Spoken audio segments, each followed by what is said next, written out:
Quality এখনো check করছে। Quality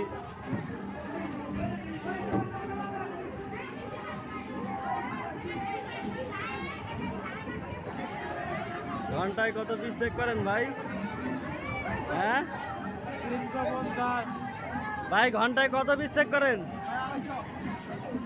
ঠিক আছে। এই প্রথম আমরা দেখলাম আমাদের কোয়ালিটি ঘন্টায় 250 চেক করে। তার চেকের গতি দেখেন কত স্পিড। তার চেক দেখে মনে হলো স্যাম্পল করতেছে।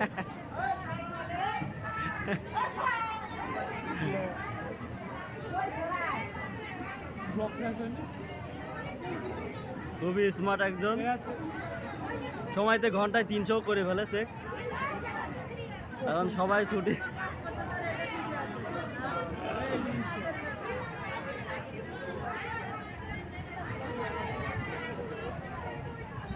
বান্ডেল হয়ে গিয়েছে। তার চেকের গতি এত পরিমাণ, 10টা 5 বাজে এখনো তার পরিমাণ মানে একবার কচ্ছপের গতিতে সে কাজ করতেছিল, যার কারণে 10টা 5 সকালে দেখো দিকে দেখো এখন ছুটি হয়ে গেল গার্মেন্টস। ছুটি হয়ে গেছে। চেকের গতির কারণে সে 5 মিনিট লেট করে